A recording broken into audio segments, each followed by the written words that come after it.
పెట్టుడు మీసం మీసం కాదు, ఎప్పుడైనా ఉసిపోవచ్చు. పెంచిన కొడుకు కొడుకు కాదు, ఎప్పటికైనా కన్నోళ్ళ దగ్గరికి పోవచ్చు అన్నట్టు కాపీ కొట్టిన పార్టీ ఎప్పటికీ పార్టీ గానే కాదు. బతికి బట్టగట్టుడు, బతుకులు మార్చుడు కష్టం. మరి అది తెలియదో ఏమో కల్వకుంట్ల కవితకు టీఆర్ఎస్ పార్టీ అనే పేరుతోని కొత్త పార్టీ పెట్టింది. అదేంది పాత పార్టీని కొత్త పార్టీ అంటున్నారేంది అంటారా? కవితక్క కాపీ కొట్టింది. తెలంగాణ రాష్ట్రాన్ని సాధించిన ఉద్యమ పార్టీ టీఆర్ఎస్ పార్టీని అచ్చుగుద్దినట్టు పెట్టింది. తెలంగాణ రాష్ట్ర సేన టీఆర్ఎస్ అని పెట్టింది. కాపీ కొట్టుట్లా నా అంత తోపు ఇంకెవ్వరు లేరన్నట్టు చేసిందని అంటుర్రు తెలంగాణ జనాలు. కర్రుగాల్చి వాతలు పెట్టుకున్నంత మాత్రాన నక్క పులైతుందా? టీఆర్ఎస్ అని పేరు పెట్టుకున్నంత మాత్రాన అప్పటి టీఆర్ఎస్ పార్టీ చేసిన పోరాటాలు కవిత టీఆర్ఎస్ పార్టీ ఖాతాలో పడతాయా? అయినా ఈ కాపీ కొట్టే బుద్ధి ఏందక్క? ఇదేం పద్ధతి అక్క? ఇంటి పేరు తండ్రిదే, పార్టీ పేరు తండ్రిదే. ఉద్యమ కాలంలో పెట్టిన జాగృతి అనేది కూడా తండ్రి దయతోనే నడిచింది. ఆఖరికి అనుభవించిన పదవులు కూడా తండ్రి ఇచ్చినాయే. ఇప్పుడు అదే తండ్రి మీద ఫైటింగ్ చేసేదానికి పార్టీ పెడితే ఎట్లా కవిత కానంటారు జనాలు. అంటే సొంతంగా ఏ ఆలోచన చేయలేదు, కవిత ఏది సొంతంగా సాధించలేదు అని అంటున్నారు. ఏమనంటే కేసీఆర్ మారిండు, మన మనిషి కాదు అని అంటున్నావు. 10 ఏళ్ళల్లో ఎన్నటి రాని ఆలోచన ఇప్పుడే ఎందుకు వచ్చిందక్క?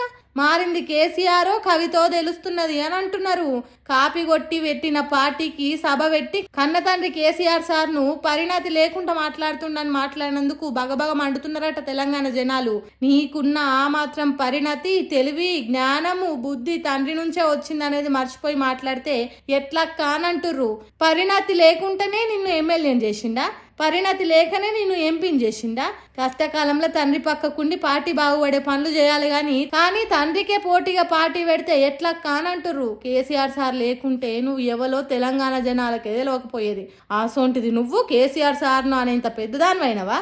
సరే పార్టీ పెట్టుకుంటే పెట్టుకో, కానీ సొంత లాభాల కోసం, పగలు ప్రతీకారాల కోసం, తొత్తుల తిరగ పని చేయడం కోసము, పదవుల కోసం పెట్టిన పార్టీలు ఎన్నో పుట్టినాయి, మాటిలా కలిసినాయి. కేసీఆర్ సార్ అన్నట్టు పార్టీ పెట్టుడు అంటే ఆషామాషి కాదు.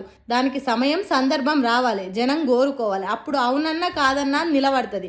అంతేగాని ప్రజల ఎజెండా లేకుండా, జనం బాగు కోరుకోకుండా, ఓ సిద్ధాంతము పాడు లేకుండా దేని మీదనో ఆశ కొద్ది పార్టీ పెట్టొద్దు. అది లొటపెట పెదవులకు నక్క ఆశ పడ్డట్టే అయితే తప్ప ఇంకోటి కాదన్నట్టు మాట్లాడుతురు తెలంగాణ జనాలు. మరి చూడాలి ఏ పార్టీ పొడుగెళ్ళుతుందో, కవిత పెట్టిన టీఆర్ఎస్ పార్టీ ఏం జరుగుతుందో అనేది.